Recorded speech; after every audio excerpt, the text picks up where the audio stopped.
بابے نے لمبا سا سانس لیا اور بولا، کاکا تم چاہتے کیا ہو؟ میں نے عرض کیا کہ واقعی آپ کو سونا بنانا آتا ہے؟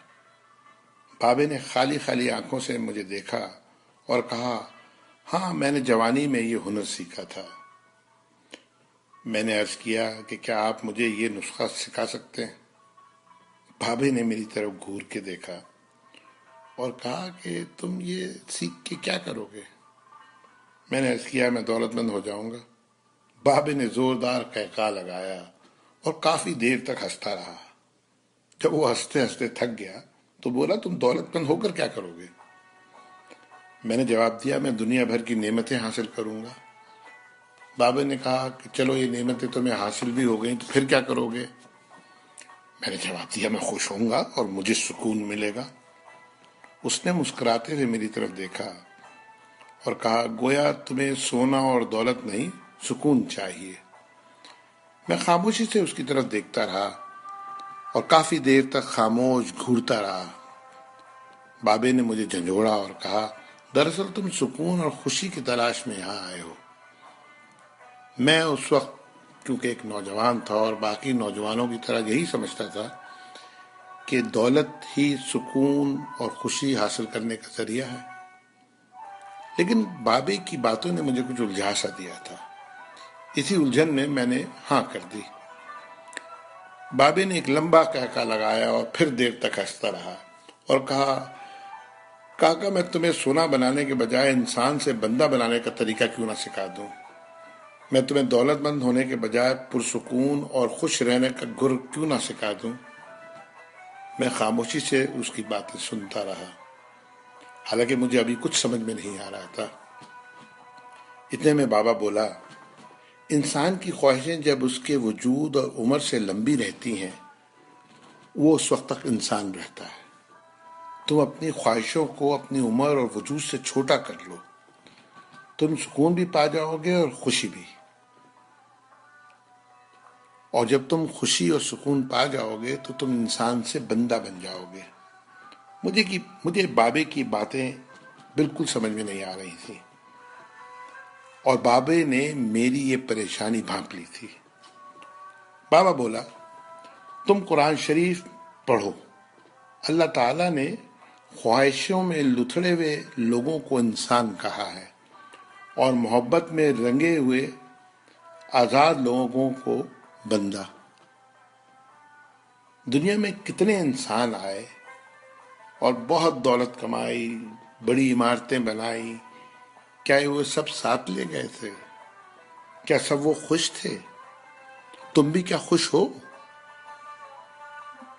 پھر بابا خود ہی بولا، نہیں، جب تک تم تانبے سے سونا بنانے کے چکر میں اور خپ میں مبتلا رہو گے اس وقت تک خوشی سے دور بھاگتے رہو گے اور بھٹکتے رہو گے۔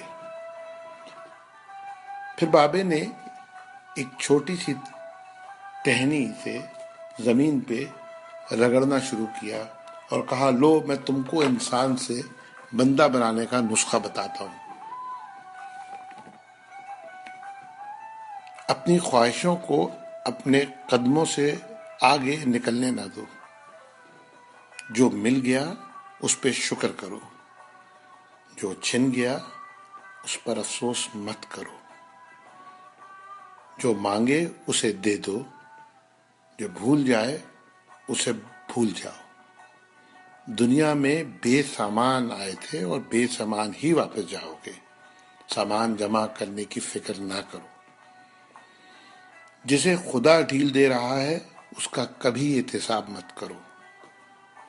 بلا ضرورت سچ بھی فساد ہوتا ہے۔ جو پوچھے تو سچ بولو، جو نہ پوچھے تو خاموش رہو۔ دینے میں خوشی ہے اور وصول کرنے میں غم۔ دولت کو روکو گے تو خود بھی رک جاؤ گے۔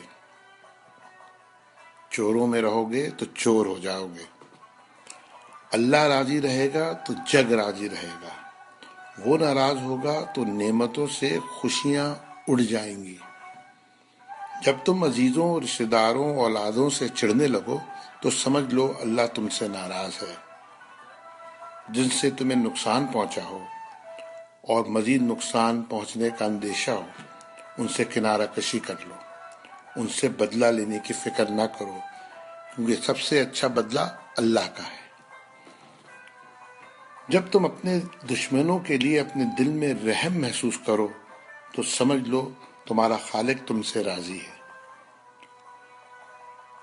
ہجرت کرنے والے کبھی گھاٹے میں نہیں رہتے۔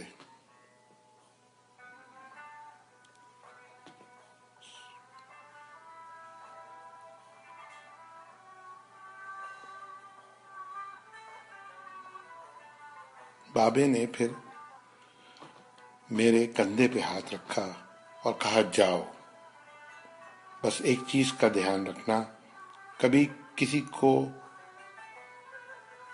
خود سے نہیں چھوڑنا، دوسروں کو فیصلہ کرنے کا موقع دینا، یہ اللہ کی سنت ہے۔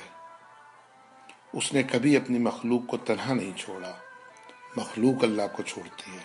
اور دھیان رکھنا،